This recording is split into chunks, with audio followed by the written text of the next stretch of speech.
더 있다고 생각하지 않습니다. 똑같은 노동자의 한 명으로서 평등하고 편안하게 저를 대해주셨으면 합니다.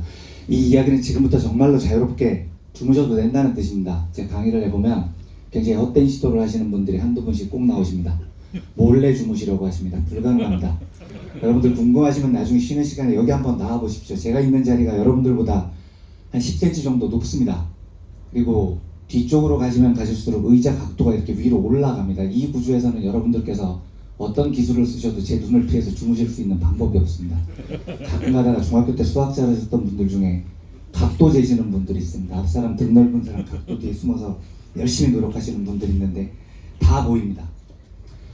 근데 저는 궁금합니다. 우리 동등한 권리를 가진 노동자들의 만남입니다. 왜 몰래 주무시려고 노력하십니까? 지금부터는 대놓고 주무시기 바랍니다.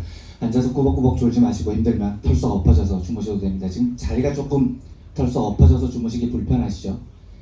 사이사이에 보면 공간이 있습니다. 외투 갖고 오셨죠? 예, 졸리면 조금 더 주저하지 마시고 나가셔서 외투 깔고 누워서 주무셔도 됩니다. 요 앞으로 나오실 분들은 없으시죠? 예, 앞으로 나오시는 분들은 잘 없으시더라고요. 그러니까 여기 사이사이에 있는데 자리가 그렇게 넓지가 않습니다. 쉽게 말하면 선착순이라는 이야기입니다. 빨리 나가실수록 유리합니다. 그러니까 졸리면 조금 더 주저하지 마시고 즉시 나가셔서 외투 깔고 누워서 주무시면서 들으시기 바랍니다. 핸드폰 진동으로 해두실 필요 없습니다. 자유롭게 소리 크게 틀어놓으시고 전화 오면 자유롭게 받으시기 바랍니다. 이 시간 무렵에 파업 중인데 전화가 오면 대부분 중요한 전화입니다. 저녁에 소주 한잔 하자는 반가운 전화니까 놓치지 마시고 자유롭게 전화 받으시기 바랍니다.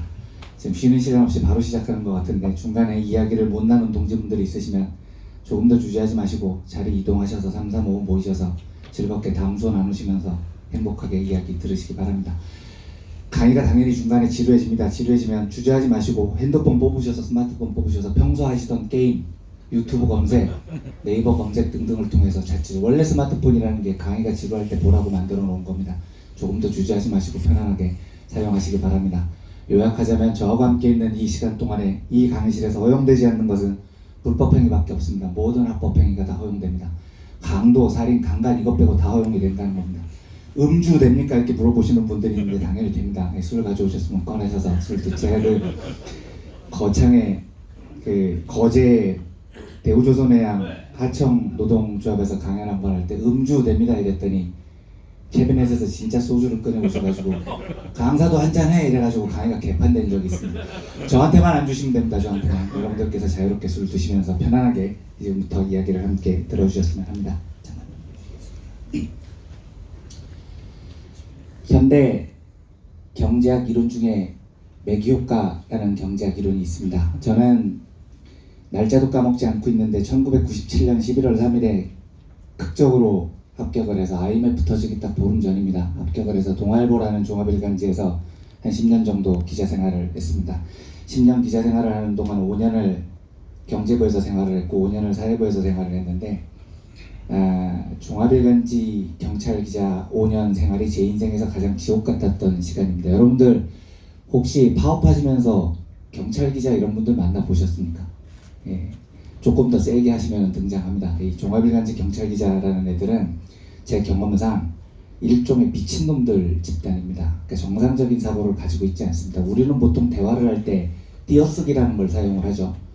너 어제 점심을 뭐 먹었니? 이렇게 단어와 단어 사이를 구분을 할 때는 숨을 크게 쉬거나 아니면은 글을 쓸 때는 띄어쓰기를 사용을 해서 말을 합니다. 보통 그렇게 하죠. 종합일간지 경찰 기자들은 왜 그런지 모르겠는데 매우 폭력적입니다. 얘네들은 말을 할 때 단어와 단어 사이를 구분을 할 때 우리처럼 숨을 쉬지 않고 씨발이라는 욕을 사이에 끼워 넣어서 구분을 합니다. 나는 씨발, 어제 씨발, 점심을 씨발, 먹었는데 씨발, 된장찌개를 씨발, 먹었는데 씨발, 졸라 씨발, 짜서 씨발, 기분이 씨발, 더럽게 씨발, 안 좋았어 씨발. 이런 게 보통 일반적인 한 문장입니다. 보고를 보통 전화로 하는데 보고가 마음에 들지 않으면 딱 3분 이내에 그날 밤하늘에 떠있는 별빛 숫자만큼의 씨발을 듣는 놀라운 경험을 체험할 수 있습니다. 보통 이제 이런 걸 보고를 하는 겁니다. 전화로 뭐야? 선배 마포경찰서에서 자살사고가 하나 그때 IMF 따라 사람 무지하게 많이 죽었을 때입니다. 왜 죽었는데? 실직으로 인한 경제난으로 비관해서 스스로 목숨을 끊었습니다. 어떻게 죽었는데? 자기 집 대들보에서 노끈으로 목을 매서 죽었습니다. 노끈 길이는? 네, 여러분들께서 혹시 종합일간지 경찰 기자시면 사건 취재하실 때, 자살사고 취재하실 때 노끈 길이 이런 거 알아보고 싶으십니까? 노끈길이 이런 거 본 적이 없잖아요. 모르겠습니다라고 답하는 순간 딱 3분 이내에 그날 밤하늘에 떠있는 별빛 숫자만큼의 씨발이 쏟아지기 시작합니다. 씨발 다시 확인해! 그럼 이제 다시 형사계로 뛰어들어갑니다. 그 경찰서에서 먹고 자고를 하는 겁니다. 경찰관 분들을 형님이라고 부르는데, 형님 죄송한데 아까 자살자고 조서 좀 다시 보여주세요. 왜? 선배가 노끈 길이를 확인하라고 하셨어요. 아이씨 알려줄게. 1.8m. 그럼 이제 다시 기자실로 와서 전화를 합니다. 뭐야? 선배 아까 확인하라고 하셨던 노끈 길이 확인했습니다. 그래 얼만데? 1.8m입니다. 노끈 색깔은 노끈 색깔까지 확인하고 왔었어야 되는데 노끈 색깔을 못 보고 온 겁니다. 또 한 번 밤하늘에 별빛 숫자만큼의 씨발이 쏟아집니다. 다시 확인해 씨발. 그럼 이제 다시 끊고 다시 형사계로 뛰어들어갑니다. 형님 죄송한데 아까 보여주셨던 조서 다시 한 번만 보여주세요. 왜? 짜증을 확 냅니다. 기자가 한둘도 아닌데 와서 계속 그런 걸 물어보니 얼마나 짜증이 나겠습니까? 선배가 노끈 색깔을 확인하라고 하셔서요. 그럼 저를 이렇게 쳐다봅니다. 아이 답답한 양반아, 예? 그냥 아무 색깔이나 불러. 그래도 됩니까? 당연하지. 야씨 우리 관내에서 2시간 전에만 자살사고다. 야 내가 형사 과장한테도 아직 보고를 안 했는데 강남경찰서에 앉아있는 새끼들이 노끈 색깔을 어떻게 알아? 그때 제가 진리를 깨달았습니다. 선배들이 저한테 노끈 색깔은 이런 걸 물어보는 이유는 기사에 필요해서 물어보는 게 아닌 겁니다. 저를 갈구기 위해서 물어왔다는 사실을, 놀라운 사실을 이제 그제서야 깨닫게 되죠.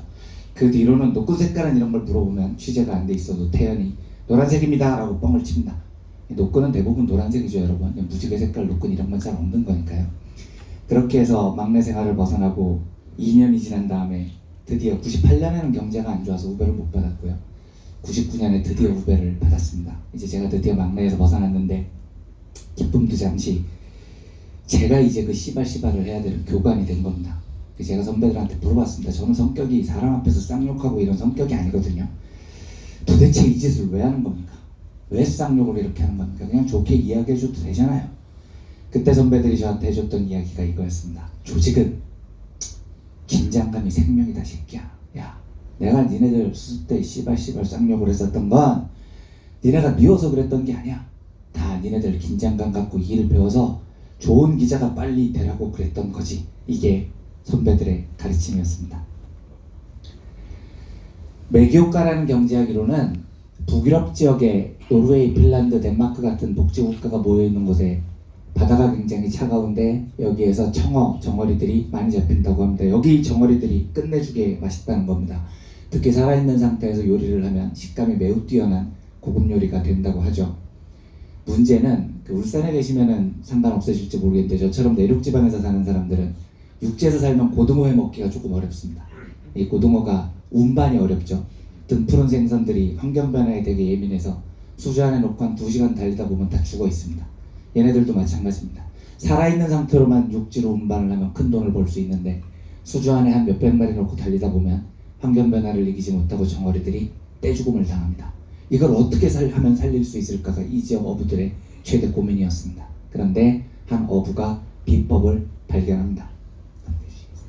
그 비법은 수조 안에 메기를 한 마리 집어넣는 겁니다. 실제로는 상어를 집어넣었다는 설이 유력한데 이름은 이상하게 메기가 됐습니다만, 이 방법의 요지는 이런 겁니다.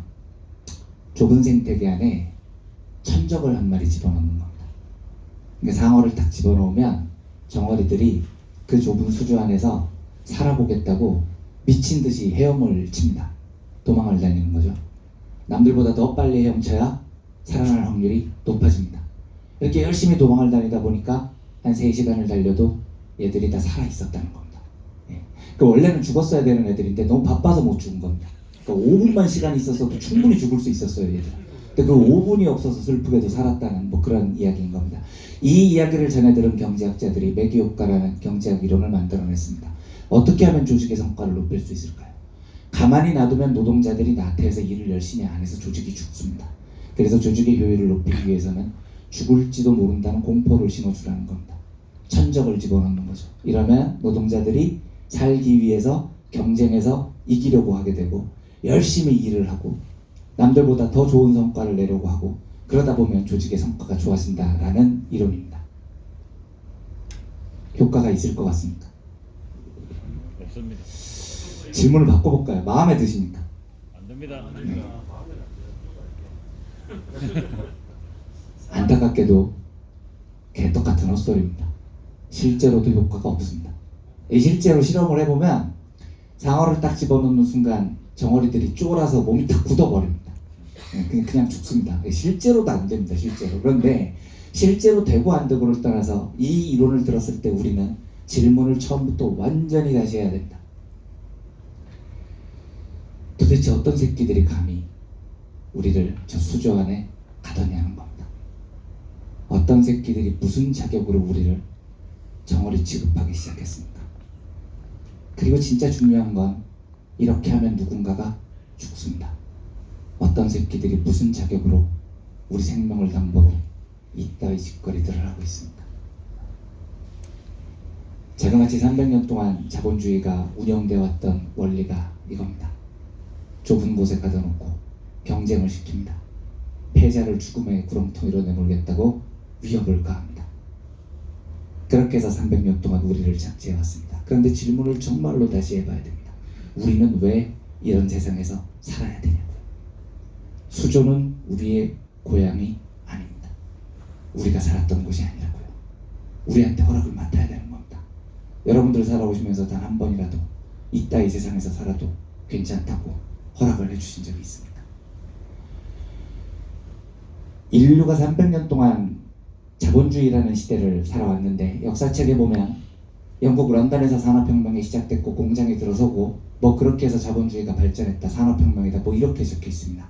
그런데 이건 굉장히 웃긴 이야기인 겁니다. 여러분들께서 만약에 300년 전 영국 런던에 살고 있었던 사람들이라고 생각을 해보십시오.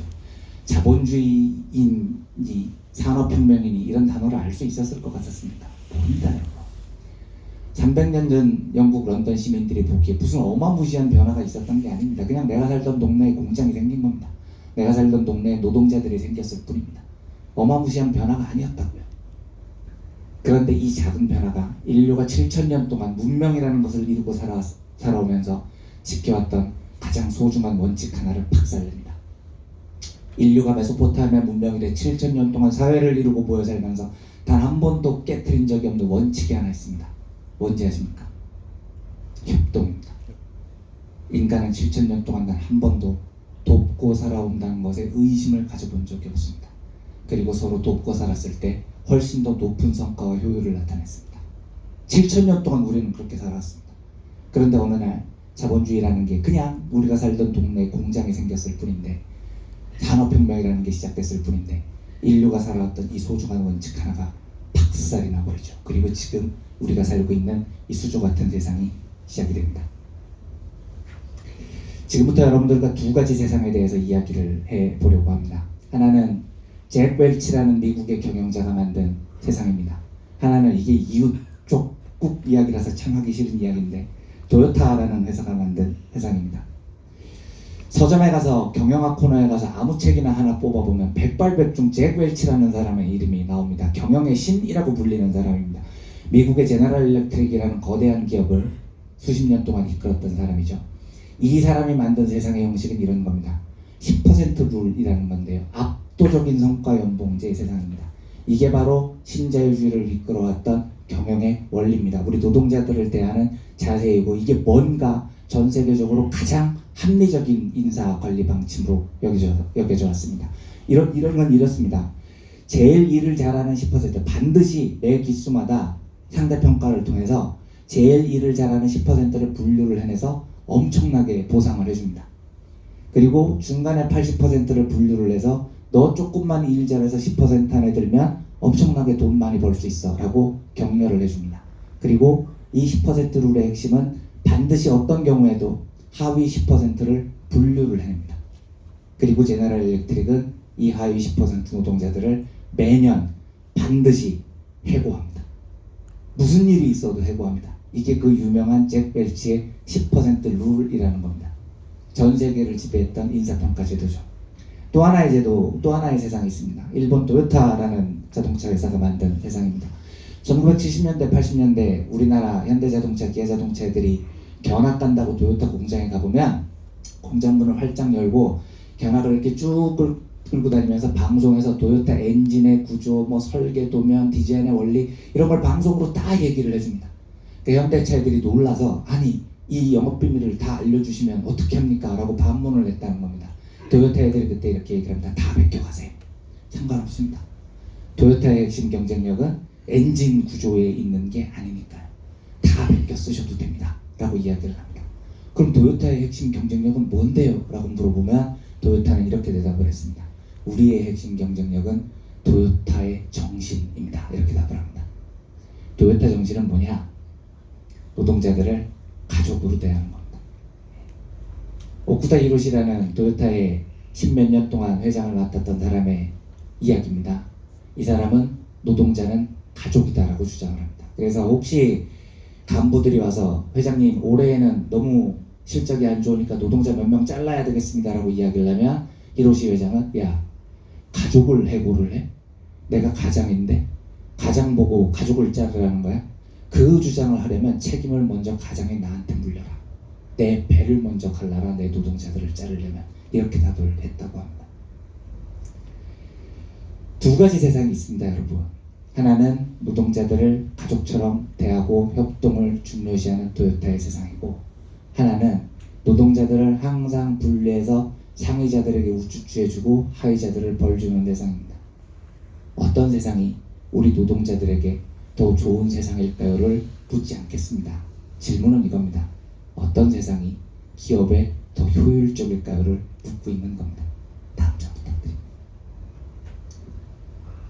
잭 웰치가 만든 세상의 핵심은 이거죠.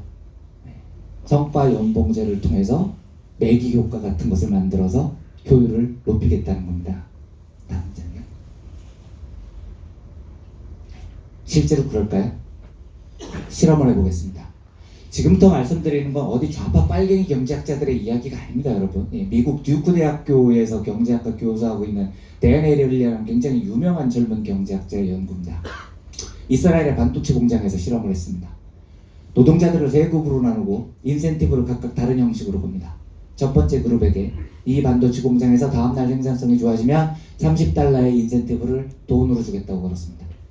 두 번째 그룹에게는 다음날 노동 생산성이 좋아지면 피자 한 판을 주겠다고 인센티브를 걸었습니다.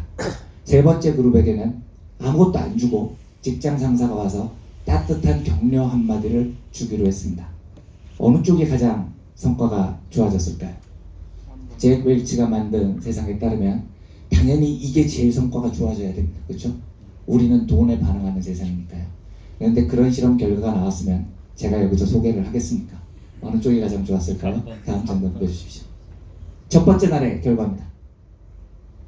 놀랍게도 세 그룹이 다 성과가 좋아지기는 했는데 성과가 좋아진 폭이 돈 주겠다고 한 쪽이 가장 낮았습니다. 꼴찌했습니다. 4.9% 생산성 상승을 해요. 누가 제일 일을 열심히 했느냐? 피자 한 판입니다. 여러분 의외로 먹는 게 약합니다.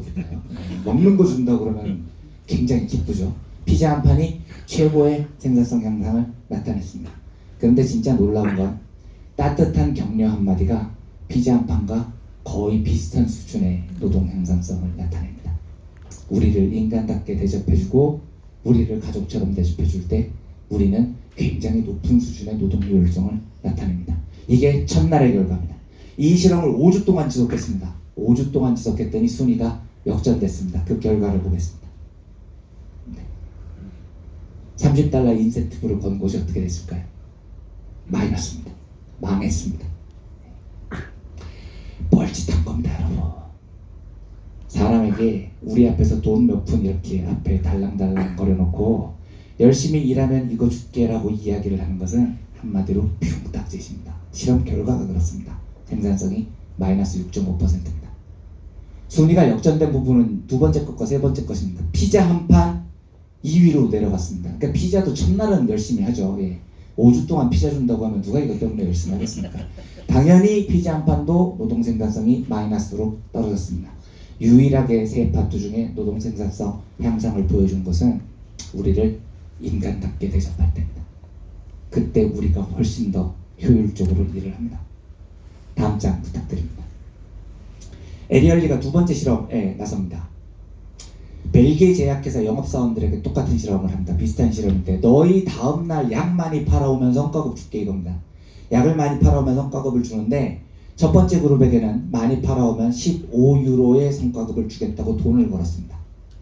두 번째 그룹에게도 똑같이 15유로의 현금 성과급을 걸었는데 이 두 번째 그룹의 성과급에는 전제 조건이 붙어 있습니다. 15유로를 주는데 나를 위해서 쓸 수 없습니다. 이 15유로는 반드시 내 직장 동료에게 선물을 하는데 써야 됩니다. 이해되셨나요? 그러니까 이 15유로는 오로지 직장 동료들을 위한 것이어야만 합니다. 잭 웰치가 설계한 세상에 따르면 어느 쪽이 성과가 더 좋아져야 되겠습니까? 당연히 이거죠. 네. 우리는 나만 아는 사람들이니까요. 내가 좋은 성과를 내기 위해서 악을 써야 되니 이게 성과가 좋아져야 됩니다만 결과는 그렇지 않습니다. 첫 번째 그룹에게 15유로의 성과급을 걸었을 때 약을 더 많이 팔아오는데 얼마어치 더 많이 팔았느냐? 5유로어치 더 많이 팔았습니다. 뷰닥짓을 한 겁니다. 5유로 성과 높이겠다고 15유로의 성과급을 내건 거죠. 바보짓인 겁니다.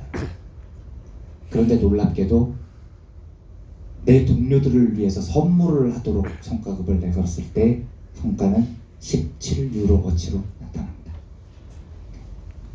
잭 웰치는 우리 인간을 너무 이해를 못했던 거죠. 여러분들 이해하실 겁니다. 우리는 언제 행복하고 언제 즐겁게 일을 할 수 있습니까?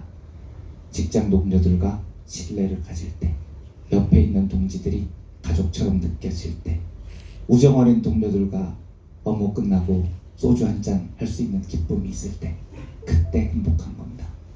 내 옆에 있는 사람을 짓밟아야, 저 옆에 있는 놈을 어떻게 해서든지 음해해야 내가 좋은 성과를 받을 수 있다고 그 지옥 같은 세상에서 살 때가 아니고, 우리는 훨씬 더 따뜻하고 안전하고 가족 같은 동료애를 느끼는 그런 직장에서 좋은 성과를 나타낸다는 겁니다. 그래서 에리얼리는 이 실험 끝에 이렇게 표현을 합니다. 이따위 짓을 많이 하죠. 상위 20%에 포함되면 성과를 주고 뭐 하위 20%에 포함되면 해고한다. 이런 말은요, 노동자들에게 열심히 일을 하는 동기부여가 되지 않습니다. 스트레스입니다. 스트레스. 이 스트레스 때문에 서로를 견제하고 협업이 파괴되고 동료들을 서로 미워하게 됩니다. 당연히 업무 성과가 안 좋아지는 겁니다. 이딴 바보짓을 도대체 왜 하냐는 거죠. 에리얼리가 얘기를 합니다. 지금 현대자본주의 잭 웰치의 세상을 믿는 기업들이 제일 착각하고 있는 게 이 듀폰 코리아 같은 회사가 바로 이런 겁니다. 제일 착각하고 있는 게 뭐냐? 동료의 책임감, 헌신, 우리 노동자들이 가장 일반적으로 가지고 있는 이런 사회적 가치를 아무짝에도 쓸모없다고 생각을 하고 있는 굉장히 큰 착각을 저지르고 있습니다. 그런데 에리얼리는 이렇게 얘기합니다. 천만의 말씀이라는 겁니다. 사람은 내 성과 연봉 때문에 열심히 일을 하는 게 아니고 동료들에게 혜택을 나누는 연대의 기쁨을 더 크게 생각합니다. 사랑, 믿음, 책임감, 헌신, 칭찬, 이런 것들에 우리는 훨씬 더 반응을 많이 한다는 겁니다. 자본주의는 우리 노동자들을 심각하게 오해하고 있는 거죠. 한 가지만 더 해보겠습니다. 이건 유리그니치라는 이스라엘 출신의 경제학자가 텔아비브 이스라엘 시내에서 한 유치원 실험입니다. 굉장히 유명한 실험인데요. 이 유치원에 애를 보냈는데 4시까지 찾으러 가야 되는데 길이 막혀서 30분 늦었다는 거예요. 그니치가. 되게 미안해했을 거 아닙니까? 미안해서 원장님한테 죄송합니다 그랬더니 원장님이 아유 괜찮아요 하고 환하게 웃으셨다는 겁니다. 그래서 원장님이 화가 별로 안 났구나 생각하고 태연이 집에 돌아왔는데 며칠 뒤에 있다가 가정통신문이 왔습니다. 앞으로 30분 늦으면 벌금 물리겠다는 가정통신문이 온 겁니다. 그러니까 원장님이 사실은 속으로 열받은 거죠. 열받은 건데 그때는 표정만 살살 이렇게 해주신 겁니다. 이 일을 경험을 한 그니치가 특이한 아이디어가 생각났습니다. 과연 지각을 했을 때 벌금을 물리면 학부모들의 지각이 줄까요? 라는 실험입니다. 텔아비브에 있는 유치원 20곳을 섭외를 해서 반반씩 나눠가지고 한 곳은 지각을 하면 벌금 4,000원을 물리게 하고 한 곳은 평소대로 지각을 해도 벌금을 안 물리게 했습니다. 지각을 하면 벌금을 물리게 했을 때 지각자가 줄었을까요? 천만의 말씀입니다. 평소에는 7, 8명 지각했거든요. 벌금 물리니까 실험 1주 후에 지각자가 11명으로 늘었습니다. 실험 2주 후에 14명으로 늘었습니다. 실험 한 달 후에 지각자 숫자가 20명으로 늘었습니다. 왜 이런 일이 벌어졌을까요?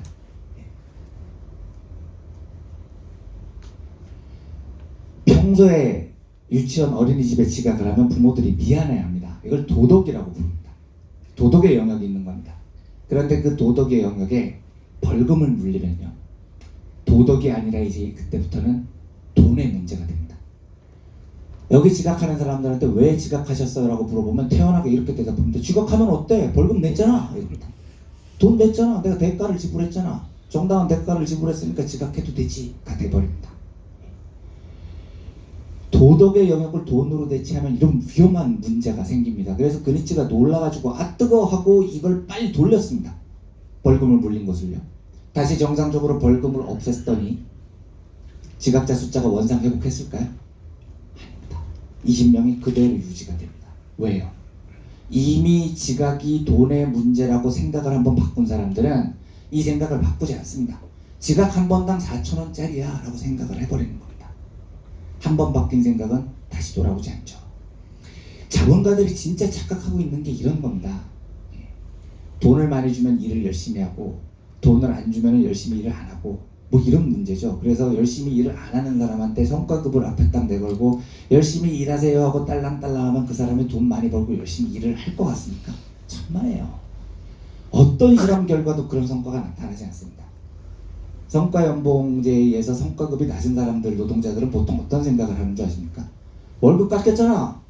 일 열심히 안 해. 받은 만큼 일하는 거지. 너 뭐하러 열심히 해? 즉 회사에 대한 애정, 애사심, 공동체 의식이 박살이 나버립니다. 그래서 이 회사는 그냥 주는 만큼 받고 일하는 회사입니다. 10년을 일하건 20년을 일하건. 그게 어떻게 성과를 낼 수 있겠습니까? 자본가들은 뻘짓을 하고 있는 겁니다. 지금 우리에게. 한 가지만 더 해보겠습니다. 마틴 슈빅이라는 경제학자의 달러 옥션, 달러 경매라는 유명한 게임입니다. 예일대학교 경제학과 교수인데요. 이 사람은 이 달러를 경매로 붙여서 학생들한테, 수업 듣는 학생들한테 매년 요걸 해가지고 수천만 원을 벌었답니다. 학생들 코 묻은 돈을 뺏었다고 자기 책에 자랑스럽게 적어놓습니다. 이 경매라는 게 이런 거죠. 자, 이걸 경매에 걸었습니다. 1,000원부터 부르십시오. 그러면 여러분들께서 누군가가 1,000원 부르면 그 다음 사람이 2,000원 부르고 3,000원 부르고 해서 제일 높은 가격을 부른 사람이 요거 가져가는 게 경매입니다. 보통 이렇게 하죠. 그런데 슈빅 교수가 경매 품목으로 내건 건 물건이 아니고요. 10달러짜리 지폐입니다. 경매가 1달러에서부터 시작이 됩니다. 그러니까 제일 높은 가격을 부른 사람이 10달러를 가져간 거예요. 예를 들어서 8달러쯤에서 경매에서 승자가 되면 운 좋게 8달러 내고 10달러를 가져갈 수 있는 이런 게임입니다. 경매가 1달러에서부터 시작이 됩니다. 그런데 이 경매에는 독특한 원칙이 하나 있습니다. 다른 경매와 다른 점은 뭐냐면, 다른 경매는 제일 높은 가격을 부른 사람이 요거 가져가고 끝나는 겁니다. 요 경매는 예를 들어서 누군가가 8달러 제일 높은 가격을 불러서 이걸 가져가면 그 앞에 7달러 부른 사람 있죠? 2등. 경매에서 진 사람은 자기가 부른 7달러를 슈빅 교수한테 내야 됩니다. 벌금으로. 그러니까 다른 경매와 다른 점은 뭐냐면, 다른 경매는 이긴 놈한테 몰아주기인데 요 경매는 이긴 놈한테 몰아주기 더하기 진 놈에게 벌을 주기입니다. 진 놈한테 벌을 주는 시스템입니다. 그리고 요 게임을 세계에서 제일 똑똑하다는 예일대학교 경제학자 애들한테 설명을 해주고, 자, 경매 참가할 사람 손 드세요 하고 부릅니다. 그러니까 세계에서 제일 똑똑하다는 애들 중에 저거 내가 안 할 이유가 없지, 1달러부터인데 혹시 1달러에 재수 좋게 되면 10달러 버는 건데 왜 안 해? 하고 한 놈이 용감하게 1달러 부릅니다. 그럼 옆에 있는 놈이 생각하다가 다음이 2달러인데 2달러를 안 부를 이유가 없죠. 2달러에서 낙찰 받으면 10달러니까요. 2달러 부르는 놈이 꼭 나옵니다. 여기서부터 지옥문이 열리기 시작합니다. 이게 이제 계속 올라가겠죠, 경매가. 그러니까 8달러까지는 안 올라갈 이유가 없습니다. 8달러에서 경매 낙찰되면 10달러 버는 거니까요. 그래서 누군가 8달러 불렀습니다. 그럼 이제 7달러에가 9달러 부르겠죠. 9달러까지도 아무 상관없습니다. 이기면 10달러 버니까 1달러 이기죠. 자, 누군가가 9달러를 불렀을 때 그 앞에 8달러 불렀던 놈이 이제 비치고 환장하기 시작하는 겁니다. 자기는 10달러를 불러야 됩니다. 10달러. 이게 무슨 붕딱짓입니까? 10달러 불러서 이기면 10달러 받는 겁니다. 바보짓 하는 거죠. 그런데 이 8달러가 고민 끝에 10달러를 부릅니다. 왜요? 벌금 안 내요. 쉬면 8달러를 날리거든요. 날릴 수가 없잖아요. 그래서 10달러를 부릅니다. 이제 9달러가 미치고 환장하는 거죠. 11달러를 불러야 됩니다. 11달러를요.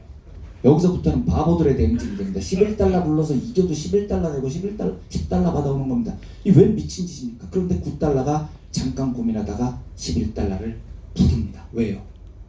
지면 9달러를 날리니까요. 날릴 수 없잖아요. 지면 안 되는 게임이 돼버린 겁니다. 자, 이제 10달러가 환장하는 거죠. 12달러를 불러야 됩니다. 10달러를 안 잃기 위해서요. 바보들의 대행진이 무려 80달러까지 진행됩니다. 지는 순간 다 날리니까 질 수가 없는 게임이 돼버린 겁니다. 80달러쯤 되면 세계에서 제일 똑똑하다는 예일대학교 경제학과 애들이 드디어 깨닫습니다. 아, 슈빅 교수한테 사기를 당했구나. 근데 이미 늦었습니다. 그만두기엔 너무 멀리 왔어요. 이제 지면 80달러씩 잃는 겁니다. 끝없이 미친놈들에 대해 행진이 진행됩니다. 그래서 슈빅 교수가 이걸 몇 년 동안 해보고 예일대학교 애들한테 수천만 원 벌었다고 자랑하고 자기 책에 적어놨습니다. 왜 이런 바보들의 대행진이 벌어질까요? 일반 경매와 이 경매의 차이점은 그러니까 딱 하나입니다. 이런 비교율, 이런 바보들의 대행진이 벌어지는 이유는 진 사람에게 벌을 줬기 때문입니다. 진 사람에게 벌을 주지 않으면 이런 일이 벌어지지 않아요. 그러니까 성과연봉제를 해도요. 성과연봉제가 아무짝에도 쓸데없다는 건 지금 제가 앞에서 쭉 말씀드렸는데 만에 하나 해줘요. 제일 아래 인사 고과자에게 벌을 준다. 이런 짓을 절대 하면 안 됩니다. 절대 막아야 되는 겁니다. 패자에게 벌을 주면 세상이 이렇게 개판 오픈전이 되는 겁니다. 여러분, 저도 고등학교 3학년, 중학교 3학년, 이제 고등학교에는 졸업을 했지만 두 아이를 키우는 아빠입니다만 우리나라 교육제도가 왜 이렇게 개판이 됐는지 아십니까?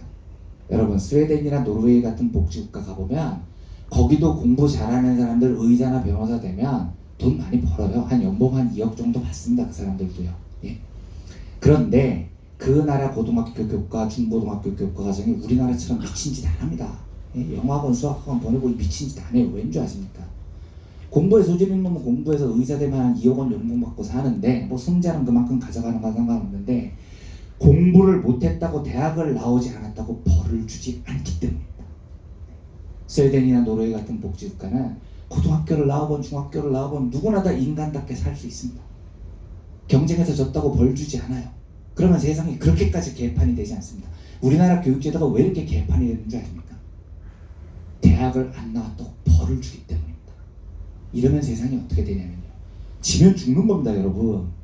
어떻게 질 수 있습니까? 무슨 일을 써서라도 패자가 되는 걸 면해야죠. 옆에 사람을 베고 찌르고 음해하고 모든 짓을 해서라도 내가 죽지 않아야 되는 겁니다. 인사 조직도 마찬가지입니다. 회사에게 낮은 인사 고과자를 지들 마음대로 선정하라고 벌을 주는 제도를 실시하잖아요. 그 회사는 정치가 업무 성과가 높아지는 게 아니고요.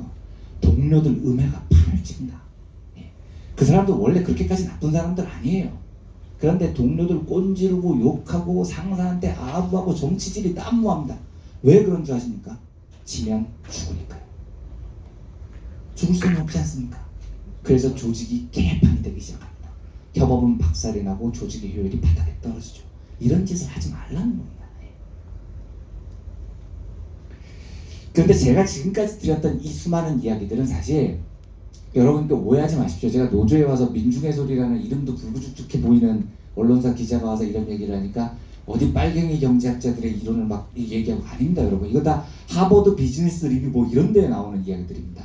즉 서구의 자본가들도 이 이야기를 이미 다 알아요. 이게 얼마나 소용없는 짓이라는 걸 다 알고 있습니다. 알고 있는데 왜 이 짓을 아직도 할까요? 아직도 하는 미친놈들이 있죠. 여러분들의 직장도 마찬가지지만 아직도 이 짓을 하잖아요. 왜 하겠습니까? 이게 업무 효율이 높아진다고 진짜 걔네들이 믿고 있을 것 같습니까? 아니라니까요. 알아요. 이게 업무 효율을 높이지 못한다는 사실을요. 왜 이 짓을 할까요? 이유가 있습니다. 스키너라는 심리학자가 한 유명한 스키너의 상자라는 실험입니다. 이 스키너라는 사람은 세계 심리학계에 가장 악명을 떨친 심리학자이기도 한데 이 사람은 어떤 사람이냐면 인간의 행동을 조작을 통해서 완벽하게 통제할 수 있다고 믿는 사람입니다. 특별히 일정한 훈련 과정만 거치면요. 그래서 스키너가 사람을 통제하기 위해서 필요한 건 일정 기간 그리고 좁은 공간입니다. 사람을 좁은 공간 안에 가두는 게 굉장히 중요합니다. 사람을 통제하기 위해서 상자를 만드는데 그게 바로 그 악명 높은 스키너의 상자라는 겁니다. 그래서 스키너의 제자 중에 한 명은 이런 이야기를 합니다. 나는 나한테 5살에서 10살 사이의 애들을 한 20년만 줘. 그리고 나한테 돈 주고 나한테 15년만 시간을 줘. 나에게 모든 것을 맡겨줘. 그러면 이 20명의 아이들을 니네들이 원하는 사람으로 완벽하게 만들어줄게. 말만 해. 내가 다 만들어줄 수 있어. 목사도 만들 수 있고 의사도 만들 수 있고 변호사도 만들 수 있고 강도도 만들 수 있고 거지도 만들 수 있어. 이렇게까지 이야기를 합니다. 사람의 정신세계를 완벽하게 통제할 수 있다고 믿는 사람들입니다. 이 사람들은요. 실제로 스키너는 자기 자식들, 딸들도 이렇게 키우려고 딸들도 상자 안에 가지고 이렇게 실험을 했다고 해요. 그래서 둘째 딸이 커서 쇼크받아가지고 권총 자살했다는 소문도 있고 그랬습니다. 그 소문은 사실이 아닌 걸로 밝혀졌지만요. 어떻게 실험을 하느냐? 보상과 처벌로 이 통제를 하는 겁니다. 그러니까 그 우리 놀이동산 가서 돌고래쇼 뭐 이런 게 다 이런 거죠. 한번 뛰어넘으면은 먹이 주거나 아니면은 처벌하거나 이런 식으로 훈련을 반복하면 완벽하게 인간의 행동을 통제할 수 있다는 건데 그 실험이 이겁니다. 좁은 상자 안에 쥐를 가두고 목적은 이 쥐가 이 버튼을 누르도록 하는 겁니다. 이 버튼이거든요. 버튼을 누르면 여기에 먹이가 떼구르르르 이렇게 굴러 떨어지는 겁니다. 이 쥐가 이제 처음에 상자 안에 갇혀서 모르고 왔다 갔다 하다가 우연히 버튼을 눌렀더니 먹이가 또로로로 떨어졌다는 거죠. 예. 그러면 쥐가 똑똑하거든요. 이 몇 번 해보고 누를 때마다 먹이가 또로로로 나오는 걸 보고 이제 이걸 누르기 시작합니다. 예. 그러니까 먹이를 주면 버튼을 누른다. 이 행동이 통제가 되기 시작했습니다. 조금 더 효율적인 방법을 찾아봅시다. 이거 한 번 누를 때마다 먹이 하나씩 주는 건 너무 낭비잖아요. 어떤 방법이 있을까요?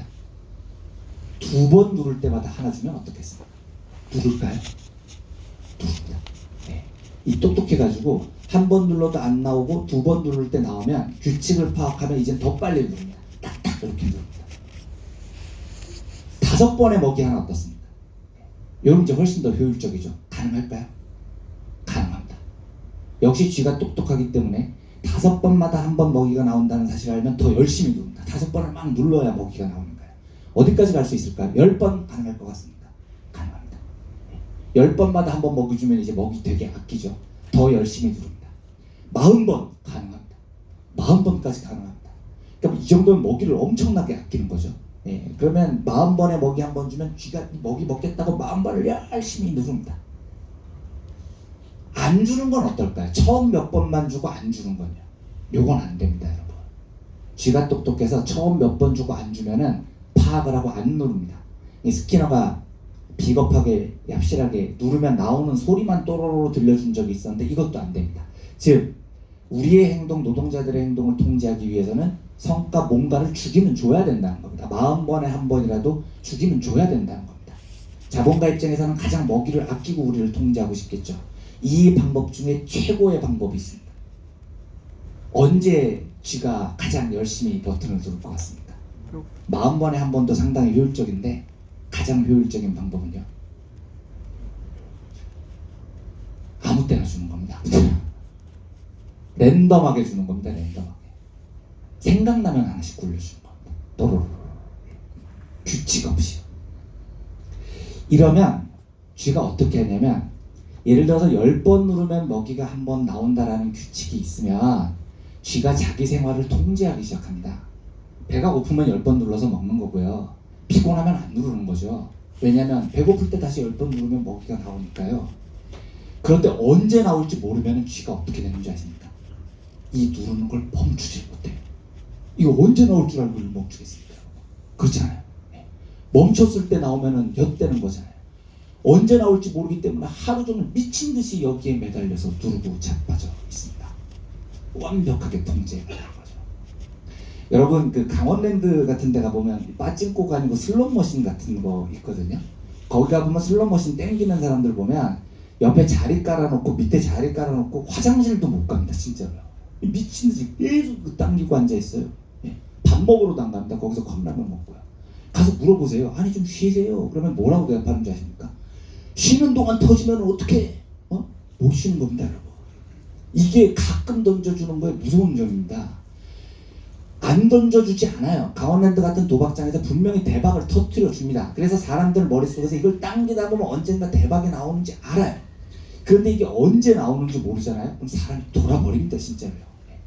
잠깐 쉬는 동안 나올지도 모른다는 생각에 미친 듯이 이거 당기고 자빠져 있는 겁니다. 혹시 그 결혼 안 하신 분들 있으면 제가 그 힌트 하나 드리겠습니다. 연애하실 때요, 그 이성분들에게 어떻게 하면 끌리는 이성이 될 수 있느냐인데, 상대가 문자나 카카오톡을 보냈을 때 바로바로 대답하시면 안 됩니다, 여러분. 규칙적으로 답하시면 안 돼요. 규칙적으로 답하면 상대방이 내가 문자 보내면 답을 한다는 걸 알기 때문에 매달리지 않습니다. 문자를 보냅니다. 가끔 가다 보내셔야 됩니다. 가끔 가다 시크하게 생각날 때마다 답장하셔야 됩니다. 그럼 저쪽이 매달 미친듯이 계속 문자 보내는 겁니다. 계속. 이게 가끔 던져주는 먹이의 위험한 점입니다. 진짜 사람을 미치도록 만듭니다.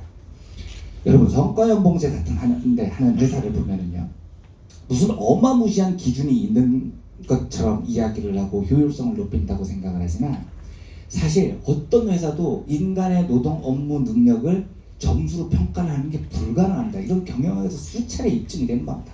어떻게 평가를 할 겁니까? 한 가지를 평가를 하면 나머지 것은 어떻게 평가를 할 건데요? 예. 실제로 얼마 전에 작년 연말에 제가 금융노조 위원장 인터뷰를 했는데, 지금 이제 그만두셨지만 금융노조 위원장 이야기가 이겁니다. 매일마다 이거를, 이 금융노조는 올해 뭐 상품 몇 개 팔았다 이걸 여기다 붙여놓는데요. 그러면 노동자들이 환장한다는 겁니다. 정신질환입니다. 정신질환. 네. 그런데 이게 상품 몇 개 판 것이 성과의 효율적인 측정의 지표가 될 것 같습니까? 그럼 뒤에서 영수증 처리하는 사람들은 어떻게 성과를 받습니까? 영수증 열나 많이 처리하면 성과 지표를 받습니까? 사람의 일이라는 게 업무의 성격이 다르고 너무나 다양한 협업의 부분이 있어서 이걸 하나의 숫자로 절대 평가를 할 수가 없습니다. 그러니까 이 성과연봉제를 해보면 결국은 어떻게 됩니까? 여러분들 아마 경험해 보셨을 것 같은데요. 아부하고 정치질하는 놈이 제일 많이 이 좋은 성적을 얻게 되는 겁니다. 그런데 이게 문제가 뭐냐면, 그러면 나도 열심히 아부하고 나도 열심히 정치질해서 내 동료들 뒤에 칼질하고 그러면 나는 그러면 출세하느냐? 안 돼요, 여러분. 이게 문제인 겁니다. 그렇게 하면은요, 여러분들 갑자기 나도 이제 회사에서 한번 잘 나가봐야지, 이제는 절대로 회사에 아부해야지 막 하잖아요. 다 승진시켜주고 다 좋은 호봉을 주는 게 아니고요, 랜덤하게 줍니다. 랜덤하게. 그 중에요. 네. 도대체 내가 저놈보다 아부를 잘한 것 같은데 왜 저놈이 됐지? 이해하기 어려운 이유로 걔가 돼요. 이게 진짜 무섭습니다. 그러면 내가 아부를 그만둬야지가 아니고 어떻게 되냐면 미친 듯이 해야지. 어떻게 해야지? 더 충성해야지. 이렇게 돼버리는 겁니다. 분명히 상위 10%가 좋은 등급을 받아요. 안 줄 수 없습니다. 그런데 그렇게 주는 이유는 불규칙적으로 줍니다. 어떤 이유인지 도저히 알 수가 없어요. 회사가 어떤 기준으로 이렇게 매긴지 도저히 알 수 없게 합니다. 이렇게 하면 사람이 환장합니다. 미친 듯이 아부에 정말 목숨을 걸게 돼요. 무슨 이야기냐? 이 성과연봉제라는 것이 앞에서 쭉 설명을 드렸듯이 회사의 업무 효율 향상에 아무 도움이 안 되는데 왜 자본가들이 이 짓을 지금까지 계속하고 있을까요? 노동자들을 압도적으로 이게 목적이에요. 우리의 삶을 압도적으로 통제하기 위해서 완벽하게 우리를 자기들이 시키는 대로 만드는, 그러니까 인간이 아닌 겁니다. 인간이 아닌 존재로 만들고 싶은 겁니다. 이 스키너의 상자에 갇힌 생쥐 같은 존재로 만들어서 까라면 까고 주술하면 죽고 하는 사람들을 만들고 싶은 겁니다. 이게 성과연봉제를 하는 단 하나의 유일한 이유입니다. 성과가 높아진다 개소리입니다. 개소리. 그냥 우리를 생쥐로 만들고 싶은 뿐이죠. 존 F 헬리에라는 나이 80먹은 이 사람 빨갱이 아닙니다. 이 사람 통계학자입니다. 통계학자. 노벨 경제학상에 가장 가깝게 다가간 사람입니다. 이 사람이 만든 행복경제학이라는 학문이 있습니다. 인간이 어떻게 하면 경제학적으로 행복해질 수 있을까를 연구한 학자인데, 이 학자가 만든 행복경제학이 매우 중요한 학문 분야로 떠올라서 무려 유엔에서 이분을 초빙을 해서 2012년부터 이분의 행복경제학을 바탕으로 세계 157개국의 행복경제학 순위를 매겨서 발표하기 시작합니다. 그러니까 각 나라의 행복 경제학 순위를 1위부터 157위까지 매깁니다. 6가지 기준으로 점수를 매겨서 1등부터 157등까지 매깁니다. 매년 3월에 유엔에서 세계 행복 보고서라는 것을 발간하는데 세계에서 가장 중요한 정기적으로 발간되는 경제학 보고서입니다. 다운로드 횟수가 가장 많습니다. 작년 3월에도 이제 곧 발표되겠네요. 작년 3월에도 2019 세계 행복 보고서가 발견됐는데 행복 경제학 세계 행복 보고서에 따르면 157개국 중에 대한민국의 행복 경제학 순위가 몇 등쯤 할 것 같습니까? 140등. 예, 140등이요. 두 분만 의견을 더 받아봤고요. 140등 한 편 나왔습니다. 몇 등쯤 할 것 같습니까? 120등. 한 분만 더 받아보겠습니다. 150등이요. 이게 그러니까 제가 이제 그 여쭤볼 때 일부러 여러분들 쪽을 안 보고 이쪽을 보고 이야기를 하는 이유가 있는데 제 경험상 대답하시는 분의 그 순위가 제 경험상 거의 백발백중 그분의 현재 개인적인 행복 순위하고 일치합니다. 예외가 없어요. 진짜 예외가 없습니다. 이게 보면 좀 뻘쭘해지더라고요 나중에. 그래서 제가 실제로 학교비정규직 노동조합에서 강연을 해봤더니 순위가 150, 154, 152위 이렇게 나왔습니다. 우리 학교비정규직 동지들이 불행하신 거죠. 근데 거기서 저를 왜 불렀는지 모르겠는데 부평지역 치과의사 협의회라고 있습니다. 그 치과의사 선생님들 공부하는 모임인데 거기 가서 여쭤봤더니 8위, 10위, 14위 이렇게 나오시더라고요. 치과의사 선생님들은 되게 행복하신 거예요. 되게 웃겼던 게 거기서 강의 끝나고 문이 뒤쪽에 있어서 제가 이렇게 뒤로 나가는데 치과의사 선생님들끼리 쌍욕을 하고 싸움이 붙었어요. 쌍욕을 하고 자기들끼리 난리가 났어요. 얘기를 이렇게 들어보니까 야, 한 달에 한 번 모여서 공부하는데 누가 강사를 섭외했길래 저런 빨갱이 새끼를 불러가지고 불편하게 해. 야, 강사를 왜 빨갱이 새끼를 불러왔어? 막 자기들끼리 난리가 났습니다. 근데 제가 웃겨서 여러분 제가 가겠다고 해서 갔습니까? 지들이 오라고 해서 갔죠. 여러분 강의 듣고 얼마든지 욕하셔도 됩니다. 강의를 들으신 분들은 강사에 대해서 욕할 권리가 생기는 겁니다. 여러분들께서도 저 얼마든지 욕하셔도 됩니다. 단 제가 나간 다음에 욕을 해야 될 거 아닙니까? 예? 아니 내가 나가면서 듣고 있는데 내가 뻔히 듣고 있는데 지들끼리 막 모여가지고 빨갱이라고 쌍욕을 하고 여러분 저는요 부평지역 치과의사 협의회라는 단체가 있는 줄도 몰랐던 사람이에요. 지들이 오라고 그래서 2시간 동안 전철 타고 갔더니 빨갱이라고 욕을 하고 근데 제가 사실은 오늘 여기서 이걸 여쭤볼 때 약간 예상은 했어요.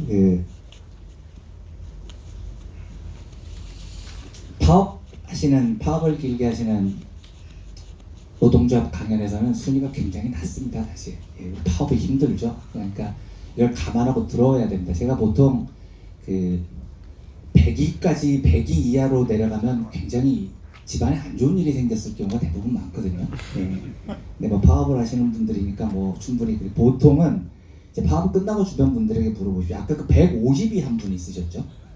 그러니까 안 말해주셔도 됩니다. 142, 152 이런 분들은 파업 때문에 지쳐서일 수도 있는데 이렇게까지 순위가 낮은 경우는 제 경험상 집안 문제일 확률이 매우 높습니다. 최근에 극심한 가정 불안함, 자녀 가출 이런 걸 겪으셨을 확률. 특히 요즘은 파업 현장이 아니면 150위권 이런 분들은 3년 전에 친구말 잘못 듣고 비트코인에 투자했다가 돈 날리신 분들이 150위권 때 되게 그러니까 여러분 지금 파업 중이라서 되게 힘드셔서 그런데 우리 노동자들은 힘들수록 서로 연대의 의지를 발휘를 해야 됩니다. 그렇죠? 지금 손을 들으셔서 저도 누군지를 알아버렸는데 152분이 지금 여기 계십니다. 여러분 강의 끝나고 그냥 헤어지지 마시고 점심 먹으러 막 담배 피러 나가지 마시고 이쪽으로 오셔서 어깨를 토닥여 주시고 뭔 일 있어? 얘기를 말을 해야지 할지. 돈 필요하면 우리가 모아둘게. 좀 이렇게 따뜻한 연대와 협력의 정신을 함께 그런 노동자들의 연대로 우리는 어려움을 뚫고 갈 수 있습니다. 실제 순위는요, 작년 순위는 54위입니다. 54위. 그냥 154위가 아니고 54위입니다, 여러분. 여러분들 생각보다 높은 겁니까? 근데 제 생각보다는 굉장히 낮았던 겁니다. 이 경제학이잖아요. 우리나라는 경제학자 붙는 순위 중에 54위 하는 게 없습니다. 저는 너무 낮아서 이걸 이제 유엔 자료를 다운받아 봤는데 다운받아 봤더니 54인데 6가지 기준으로 자료를 평가를 해요. 6가지 기준이라는 게 경제학이니까 당연히 1인당 국민소득이 들어갑니다. 6분의 1만큼 영향을 미치는데 여기서 우리가 27위쯤 합니다. 순위를 많이 끌어올립니다. 요게 3만 $1,000니까 우리나라 4인 가구 기준으로 1년 평균 소득의 딱 중간, 그러니까 우리나라 중간자 중간 소득이 연봉이 한 1억 5천 정도 되는 겁니다. 여러분들 다 4인 가구 사시면 1억 5천씩은 벌고들 사시잖아요. 어디서 개소리야 뭐 이런 거죠. 우리 3인 가구 기준으로 다 1억 1천만 원씩은 벌고 사는 거 아닙니까? 개소리죠. 네. 그러니까 이게 왜 잘못됐냐면, 이게 웃긴 게 우리나라는 1인당 GDP는 높은데 이게 현실감이 없죠. 예. 4인당 1억 5천이 어디 있습니까? 1억 5천이 주변에. 이게 우리나라의 빈부격차가 커서 그렇습니다. 우리나라가 OECD 37개국 중에 소득 불균등을 조사를 해보면 꼴찌에서 세 번째 정도 합니다. 1등이 멕시코, 2등이 칠레, 3등이 대한민국이래요. 뭘 이런 걸 멕시코하고 칠레하고 경쟁하라고 자빠져 있냐고요. 복지를 노르웨이하고 핀란드하고 경쟁을 해줘. 그러니까 1인당 GDP는 높은데 소득 불균등이 너무 심해서 우리 노동자들에게 실감이 안 나는 수치입니다. 근데 여기서 우리가 점수를 많이 땄어요. 이 소득 불균등 반영했으면 54에 안 나왔을 겁니다. 근데 이게 그냥 때려 넣어서 우리가 54등까지 높게 나온 겁니다. 두 번째 기준, 이게 중요합니다. 자주적인 삶의 선택이라고 합니다. 이건 뭐냐면 그 나라 국민들에게 얼마나 자기의 삶의 선택할 권한이 있느냐. 쉽게 말하면 얼마나 자기의 꿈을 이루고 살고 있느냐를 묻는 겁니다. 근데 저는 처음에 이 보고서를 2013년에 처음 봤는데 보고 진짜 피식 웃었습니다. 아니 이거하고 점수를 똑같이 준다는 겁니다. 6분의 1만큼요. 근데 이게 말이 됩니까? 예? 이거하고 어떻게 똑같습니까? 저는 나이가 올해 50이지만 50평생 살면서 너 연봉이 얼마니라는 질문을 한 3,000번 들었습니다. 3,000번. 그런데 너는 네 자주적으로 삶을 살고 있니? 네 꿈을 이루고 살고 있니? 이런 질문을 들어본 적이 없어요. 여러분 이런 질문 들어보신 적 있습니까? 최근에 여러분들에게 여러분들의 꿈이 뭡니까? 뭐 이런 거 물어보신 적 있던가요? 이런 건 들어본 적이 없잖아요, 여러분. 그러니까 이거하고 어떻게 똑같이 중요하단 말입니까? 너무나 당연히 이게 압도적으로 중요한 거 아닙니까? 저는 진짜 그렇게 생각을 했어요. 그래서 이걸 연구한 그 유엔의 연구원하고 영국 가디언지 기자가 이걸 크게 보도했길래 제가 메일을 보냈습니다. 아, 내가 한국의 기자인데 이게 말이 되냐? 이게 훨씬 중요하지. 연봉이 이 자주적 삶의 선택 이게 뭐가 중요하냐? 꿈을 이루고 이게 뭐가 중요하냐? 이걸 어떻게 같은 점수를 주냐? 이런 식으로 경제학 모델을 하면 말이 되냐? 라고 항의 메일을 보냈습니다. 두 곳에서 다 답이 왔습니다. 어떻게 왔는지 아십니까? 나는 네가 뭘 묻고 있는지 이해가 안 된다, 이렇게 답이 왔습니다. 그 지금 네 말은 이게 안 중요하다는 얘기인 것 같은데 이게 왜 안 중요하다는 건지 설명을 해봐라. 이게 너무나 당연히 중요하지 않냐? 이게 걔들의 반문이었습니다. 제가 진짜 쇼크 받았습니다. 이게 안 중요하다고 생각하는 건 우리들만 그런 겁니다. 전 세계 모든 경제학자들이 이후에 나온 어떤 행복 경제학에도 이거만큼 중요합니다. 다들 중요하다고 생각합니다. 우리만 몰라요. 이게 얼마나 중요한지. 노동자들의 자주권, 내 삶의 선택권이 얼마나 중요한지. 여러분 지금부터는 실전입니다. 자본이 우리를 스킨의 상자 속에 쥐로 통제를 하면서 뺏어갔던 우리 자주권들에 대한 실전입니다. 6가지 항목의 점수가 다 따로 나옵니다. 순위가 다 매겨집니다. 157개국의 요 분야 순위가 따로 나옵니다. 우리나라가 이 분야의 순위가 157개국 중에 몇 등일 것 같습니까? 장난이 아닙니다. 이건 진짜 실전입니다. 몇 등일 것 같습니까? 144등. 전 세계 경제학자 중에 이 사실을 이해하는 사람이 아무도 없습니다. 이 보고서에 유일하게 남은 미스터리입니다. GDP 총규모 세계 11등, 1인당 GDP 세계 27등의 경제되고 이 잘 사는 나라 대한민국의 국민들의 삶의 자주적인 선택 순위가 144등이라는 사실을 아무도 설명하지 못합니다. 여러분 우리나라가요, 이 지구상에 어디 있는 비슷한 나라 중에 한 나라가 아닙니다. 안드로메다에서 이 은하계에서 가장 이상한 나라 중에 이 144등이라는 수치가 어떤 숫자냐면요, 우리나라랑 경쟁 국가가 어떤 국가인 줄 아십니까? 가이아나, 수리남, 체드, 수단, 시리아입니다. 체드가 어딘지 아세요? 체드가? 예? 이런 나라가 우리 경쟁 국가입니다, 여러분. 시리아가 우리 경쟁 국가입니다. 시리아가 150등이에요. 우리가 144등이고요. 시리아가 어떤 나라입니까? 내전으로 국민들이 마지막 삶의 선택이 없어서 보트 타고 지금 전 세계로 난민이 되고 있는 나라입니다. 여러분들 그 난민들 보면 불쌍하십니까? 우리도 그만큼 불쌍합니다. 아무런 선택권이 없는 겁니다. 이게 30년 동안 압축 성장하면서 노동자들을 스키너의 상자 속에 가둬서 완벽하게 통제하게 만들었다. 삶이 아니잖아요. 이게 무슨 삶입니까? 직장에 오면 동료들도 못 쳐다보잖아요. 우정도 없잖아요. 그냥 우리는 기계인 겁니다. 완벽하게 복종하고 통제하도록 만들어서 이 자본주의를 운영했던 대한민국의 이 폐악적인 자본주의의 결말입니다. 144등이라. 이걸 저는 지옥이라고 부릅니다. 지옥이라고. GDP 총규모 11위 나라가 자주적 삶의 선택에서 144위인 건 지옥인 겁니다, 여러분. 세 번째부터는 빨리빨리 하겠습니다. 건강기대 수명, 이건 얼마나 오래 건강하게 사느냐 이건데, 이게 우리가 이 6가지 항목 중에 제일 높습니다. 9등입니다. 9등. 이게 왜 그러냐면 우리가 잘 못 느끼는데 여러분들에서 이런 것도 참고해 주십시오. 복지라는 게 그래서 중요합니다. 우리나라 건강보험제도가 매우 잘 돼 있어요. 세계적으로 잘 돼 있는 나라입니다. 못 느낄 뿐이죠. 이게 9등쯤 하고 있는 겁니다. 네 번째 기준, 관용성. 이건 보세요. 이것도 제가 이게 얘기하면 열받는데, 내 이웃에 얼마나 관대하냐를 묻는 겁니다. 예? 그런데요, 이게 지금 우리한테 이 질문이 말이 됩니까? 직장에 나오면, 노동 현장에 나오면 내 앞에 동료가 있는데 저 동료를 짓밟아야 내가 높은 호봉을 받습니다. 지금 제도가 그렇게 돼 있잖아요. 그러면 이 동료가 어떻게 내 동료냐고요? 죽여야 될 대상이죠. 그렇잖아요. 어떻게 관대합니까 이게요? 이게 인간의 행복 경작에 6분의 1만큼 중요한 영향을 미치는 요소인데, 이 미친놈의 나라는 회사에 나가면 직장 동료를 죽여 살아남는 세상을 만들어 놓은 겁니다. 예? 이 박근혜가 공기업 공공부문 금융부문 성과연봉제 할 때 제가 이 금융기관이나 공공부문의 노동자들한테 개거품을 물고 가서 파업하실 때 가서 얘기를 했던 게 이겁니다.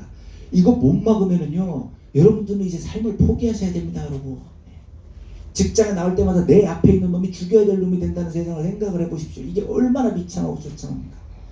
공공기관 여러분 안 해보셨죠? 해보세요. 그게 얼마나 지옥인지요. 제가 개거품을 보고 반대한 대목이 이겁니다. 여러분, 이게 이제 요 항목에서는 한 90위쯤 하는데요. OECD라고 선진국들 37개국 모임이 있습니다.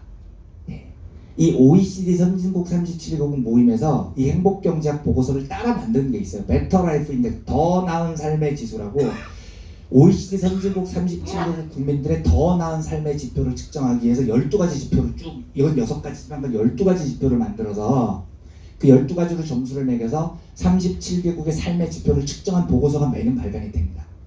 거기에 공동체성이라는 분야가 있습니다. 선진국 37개국 중에 대한민국의 공동체성이 37개국 중 몇 등 할 것 같습니다? 27. 정답입니다. 37등. 골등입니다. 우리가. 그런데 그냥 꼴등이 아닙니다, 여러분. 매 항목 12개 항목마다 다 점수가 매겨져요. 10점 만점입니다. 그 공동체성 분야에서 핀란드가 1등을 하는데 10점 만점으로 1등을 합니다.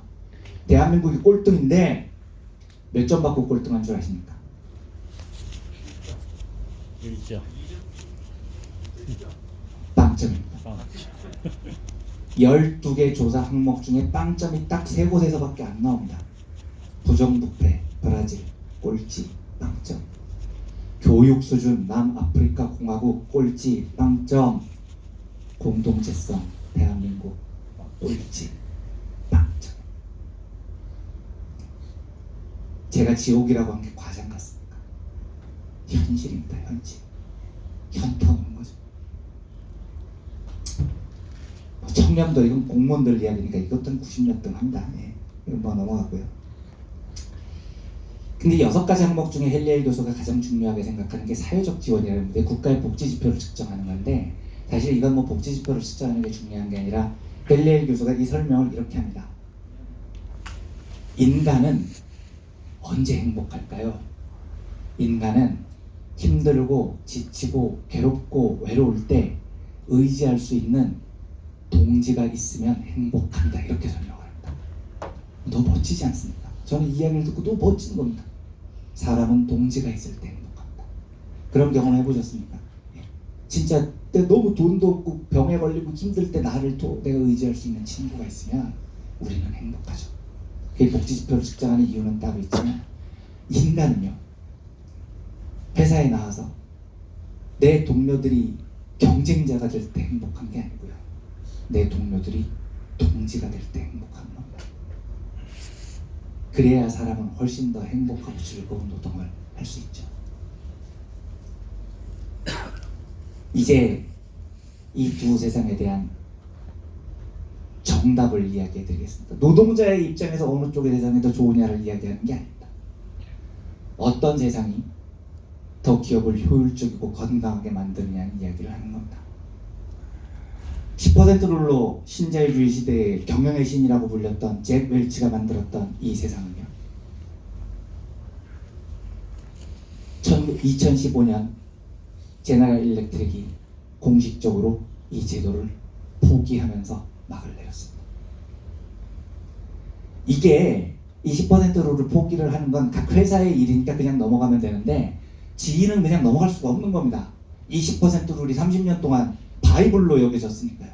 그래서 인사담당 부사장이 직접 나와서 전 세계 기자들 수백 명을 모아놓고 이걸 포기한 이유를 설명을 합니다.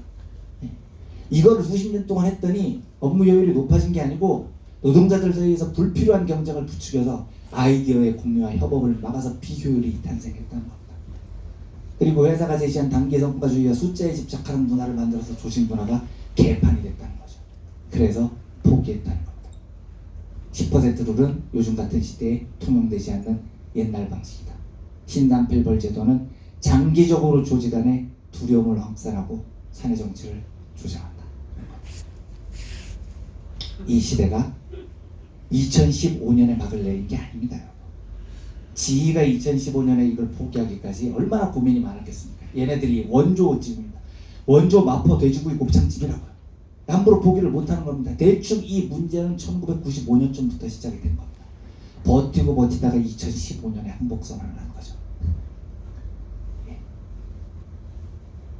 여러분들 회사가 지금 고수하는 그 제도는요, 원조 곱창 마포구이집도 지금 포기한 제도입니다. 지금 서부에서 이미 박살이 난 제도라고요. 네. 공식화된 겁니다. 공식화된 거예요. 아무런 효율이 없다는 걸. 그런데도 왜 끝도 없이 그걸 계속하겠다고 하겠습니까? 이유는 이거 하나 빼고는 설명을 못하는 겁니다. 여러분들의 자주적인 삶의 선택을 빼앗고 여러분들을 스키너의 상자 속에 쥐로 만들어서 완벽하게 통제하기 위해서입니다. 편하니까요. 자, 이제 마지막으로 한 가지만 더 이야기를 드리고 마치겠습니다.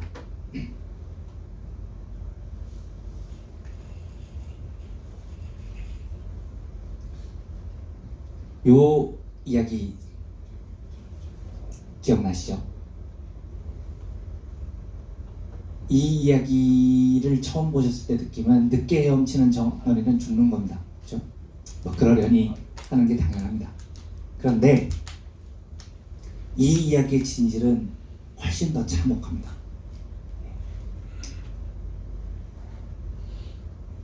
이 이야기의 진실을 느끼기 위해서 여러분들의 상상력을 한 5분 정도 빌리도록 하겠습니다. 조금만 상상력을 함께 빌려서 5분간만 함께 해주십시오. 철학에서는 도덕론이라는 분야에서 열차의 딜레마라는 제목으로 이런 질문을 우리한테 던집니다. 여기 앞에 기차 선로가 있습니다. 노동자 5명이 여기서 일을 하고 있습니다. 기차가 달려오고 있는데 멈추라는 신호를 저 앞에서 줘야 됩니다. 장치가 있습니다. 그런데 그 신호가 고장이 났습니다. 기차가 이대로 달리면 5명의 노동자가 죽습니다. 5명의 노동자들을 살릴 수 있는 방법이 있습니다. 저 신호를 보내는 곳에서 사람을 한 명 철로 위로 던져버리는 겁니다. 기차가 사람을 치면 놀라가지고 브레이크를 밟겠죠. 그러면 5명이 살 수 있습니다. 어떤 것을 선택하시겠습니까? 한 명을 죽이고 5명을 살리겠습니까? 한 명을 살리고 5명을 죽이겠습니까? 이 질문입니다. 이 질문을 던졌을 때 전 세계 응답자의 90%는 한 명을 죽이겠다고 답을 합니다. 이성적으로도 옳고 윤리적으로도 그게 옳다고 생각을 합니다. 누군가가 죽어야 된다면 한 명이 죽고 5명이 사는 게 옳다고 생각을 하는 거죠. 그런데 이게 왜 딜레마냐면 질문을 아주 조금만 바꿔서 다시 던지면 응답률이 역전이 돼버립니다. 아주 조금만 바꾸겠습니다. 여러분들이 생각하시는 것보다 훨씬 더 조금만 바꿀 겁니다. 어떻게 바꾸느냐? 죽여야 되는 한 명이 내 옆에 있습니다. 진짜 조금 바꾼 거죠. 죽여야 되는 한 명이 나다 이것도 아니고, 죽여야 되는 한 명이 내 가족이다 이것도 아닙니다. 그냥 죽여야 되는 한 명이 내 옆에 있을 뿐입니다. 모르는 사람이에요. 그냥 툭 밀면 되는 겁니다. 내가 미는 겁니다. 그런데 질문을 요만큼만 바꿨을 뿐인데 전 세계 응답자의 90%는 이 한 명을 죽일 수 없다고 답을 합니다. 저 5명이 죽는 한이 있어도 이 한 명은 못 죽인다는 겁니다. 왜 이런 답이 나올까요? 아직도 철학에서는 논쟁을 하고 있지만 제가 생각하는 답은 이런 겁니다. 우리 인간에게는 36.5도의 따뜻한 피가 흐르고 있기 때문입니다. 이게요, 이 한 명을 내가 던지잖아요. 여러분 이거 간단하게 생각하지 마십시오. 이 한 명이 죽는 모습을 내 눈으로 봐야 됩니다. 이건 책에서 보는 사람이 죽는 것과 완전히 다른 이야기입니다. 여러분, 평생 머릿속에서 떠나지 않습니다. 그 피가 튀기는 장면이 영원히 사라지지 않습니다. 사람의 패배나 죽음을 함부로 이야기해서는 안 됩니다. 정말 장난이 아닌 겁니다. 이거.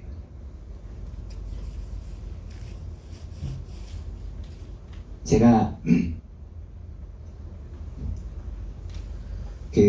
아까 말씀드렸던 박근혜가 공기업 공공 부분, 금융 부분 성과연봉제라는 걸 할 때 철도시설공단에서 총파업을 한다고 지지 유세를 와달라고 한 적이 있습니다.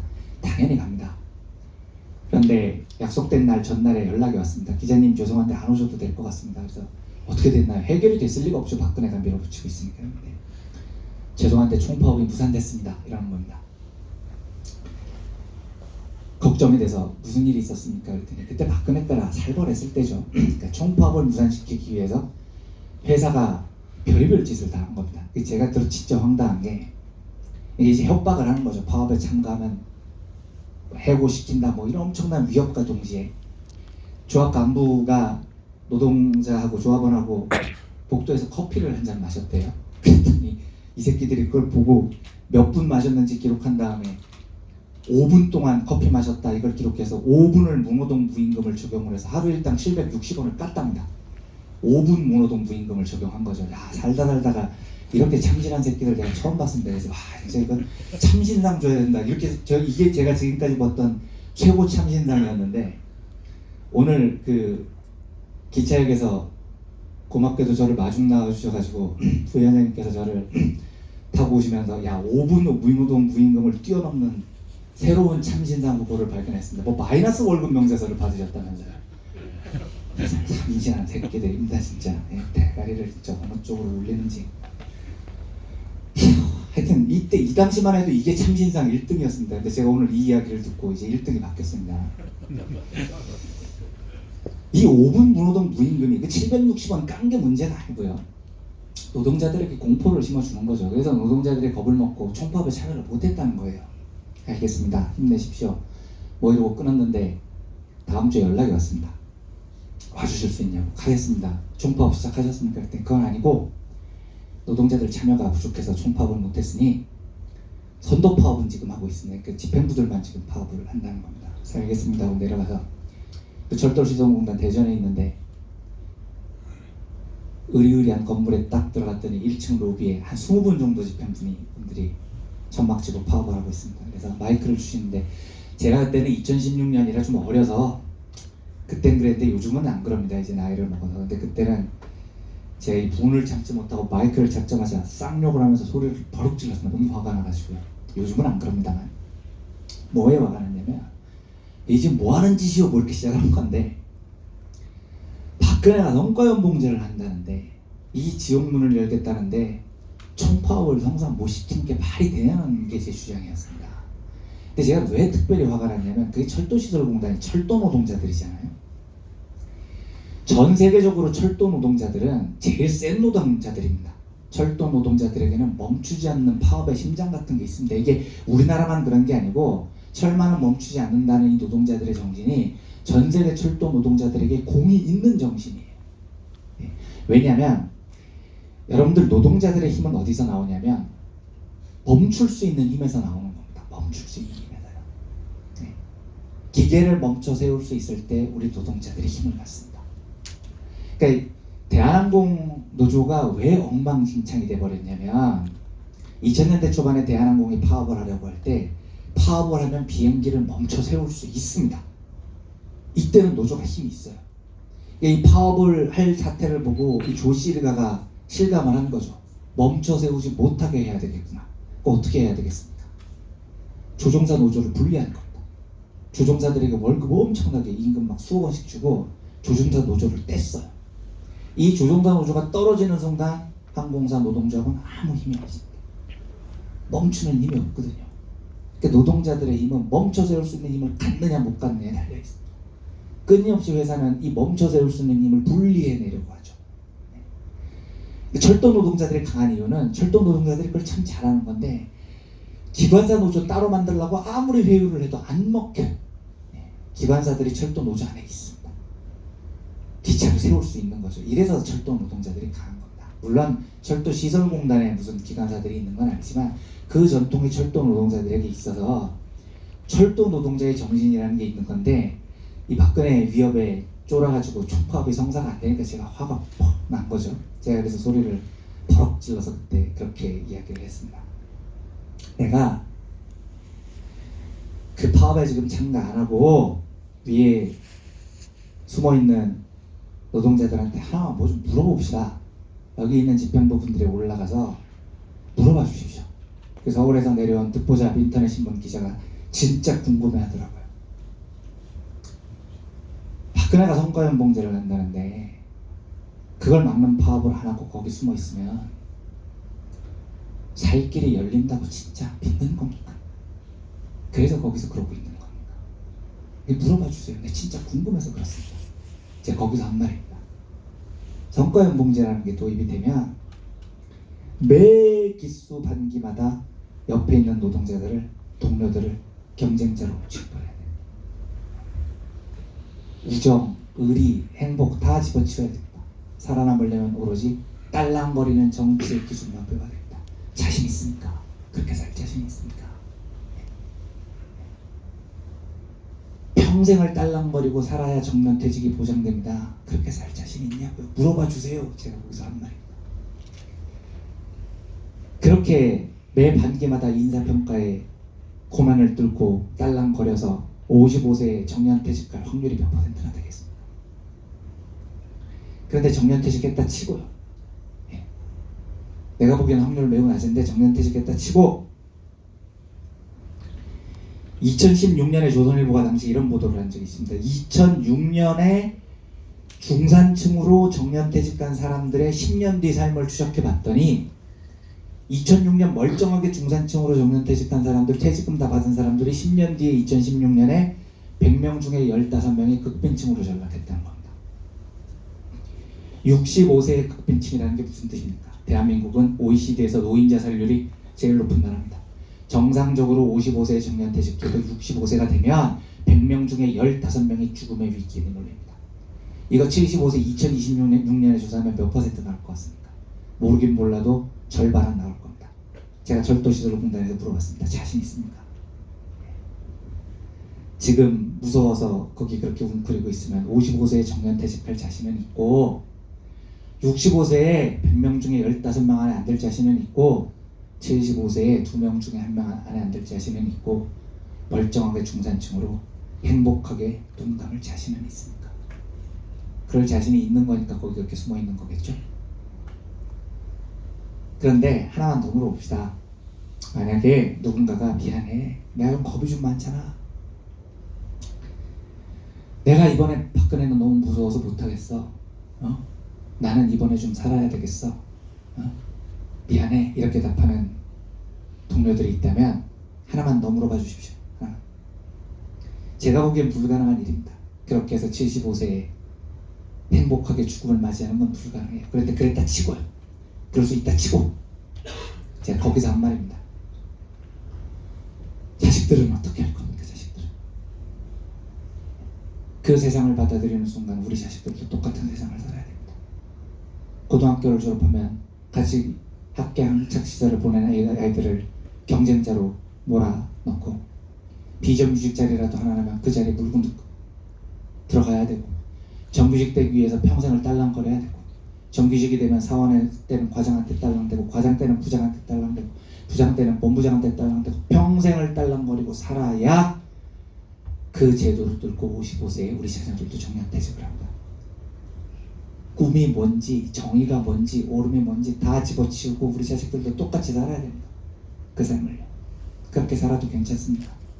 아니, 살아도 괜찮은 걸 떠나서 그렇게 살아서 여러분들 자녀들은 그 55세 정년퇴직을 할 수 있을 것 같습니다. 제가 거기서 물어본 겁니다. 이 기적이 2대째 연속으로 벌어질 확률이 몇 %나 되겠습니까?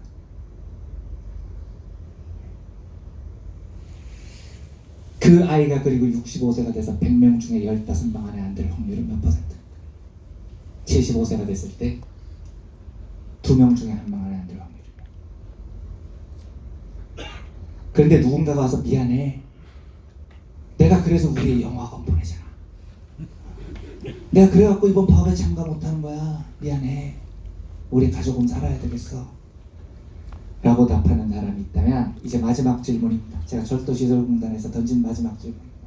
이번에 한 번 더 묻고 안 물어보겠습니다. 마지막 질문입니다. 제가 보기엔 불가능합니다. 2대가 연속으로 그 기적을 받을 확률이 거의 0%에 가깝습니다. 그런데 그랬다 치고요. 됐다 치고 손주들은 어떻게 할 겁니까? 손주들은 내 자식 아닙니까? 네? 똑같은 삶을 반복해야 됩니다. 제가 무슨 이야기를 드리고 싶어서 거기서 그 이야기를 드렸냐면, 못 벗어난다는 이야기를 하고 싶었던 겁니다. 혼자서 살겠다는 방식으로 아무리 발버둥을 쳐도 못 벗어납니다. 이 수조 안에서 나 혼자 살겠다고 아무리 빨리 헤엄을 쳐도 우리가 살고 있는 것은 수조라는 사실이 변하지 않아요. 여러분, 우리를 노동자라고 부릅니다만 그 뒤에 노동자 계급이라는 말을 붙여서 부를 때가 있습니다. 우리는 노동자 계급입니다. 우리가 왜 노동자 계급인 줄 아십니까? 계급은 언제 붙이는 말인 줄 아십니까? 계급은 세습될 때 붙이는 말입니다. 우리가 노동자면요, 이변이 없는 한 우리 자식들도 노동자입니다. 이변이 없는 한 우리 손주들도 노동자입니다. 이재용이 왜 자본가냐면 걔네 아빠가 이건희니까요. 이건희는 왜 자본가냐면 걔네 아빠가 이병철이니까요. 계급은 세습되는 겁니다, 여러분. 그런데 이 사회에서 대대손손 평안하게 살 수 있는 권리는 자본가 계급이 독점하고 있습니다. 여러분들이 자본가 계급이면 그걸 노동자들에게 나눠주겠습니까? 안 나눠줍니다, 여러분. 그 새끼들이 대가리에 총 맞았습니다. 나눠주게. 가끔 주죠, 가끔. 랜덤하게. 못 벗어난다. 혼자서 살겠다고 그 안에서 경쟁에서 이기면, 인사고과를 잘 받으면, 아부를 하면 나에게 살 길이 주어지겠지. 천만에요, 여러분. 그 기적의 랜덤에게 혹시 나한테 오더라도 그 기적이 내 자식에게 오지 않습니다. 내 손주에게도 오지 않습니다. 우리가 노동자로서 인간답게 살 수 있는 유일한 방법은 이 수조를 깨고 나가는 겁니다. 우리의 세상 속에서 삶을 설계하는 겁니다. 혼자서 살겠다는 방식으로는 아무것도 이루어지지 않습니다. 60일에 넘는 파업을 이끌어 오신 여러분들에게 대해서 제가 정말 빈말이 아니고 뜨거운 존경과 감사의 말씀을 드립니다. 여러분들의 싸움은 단지 우리 회사의 인사 제도를 바꾸고 이런 문제가 아닙니다.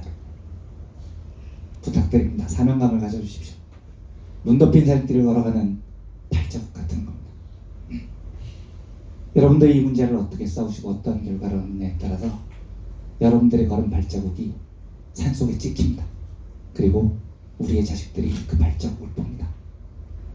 여러분들이 남긴 발자국이 곧고 뚜렷하고 선명하고 일직선이면 우리의 자식들도 그 발자국을 보고 따라올 겁니다. 여러분들의 발자국이 흐트러지면 우리 자식들도 그 발자국을 보고 흐트러진 삶을 삽니다. 왜 안 힘들겠습니까? 당연히 힘듭니다. 시간이 길어지고 월급은 못 받는 기간이 길어지고 당연히 힘듭니다. 하지만 그럴 때마다 부탁드립니다. 혼자서 살겠다고 뛰쳐나가는 순간 아무것도 해결되지 않습니다. 여기 앞에 앉아 계시는 여러분들 동료들을 굳게 믿으시기 바랍니다. 굳게 믿고 두 손 꽉 잡고 끝까지 함께 싸워주십시오. 그리고 좋은 성과를 남기시기 바랍니다. 그 올곧은 발자국을 보고 많은 후손들이 여러분들의 싸움을 자랑스럽게 생각하고 뒤따라올 겁니다. 부디 1cm도 물러서지 마시고 용맹스럽게 싸우셔서 꼭 승리의 길을 걸으시기 바랍니다. 가까이 있지 않지만 멀리서나마 진심으로 응원하고 연대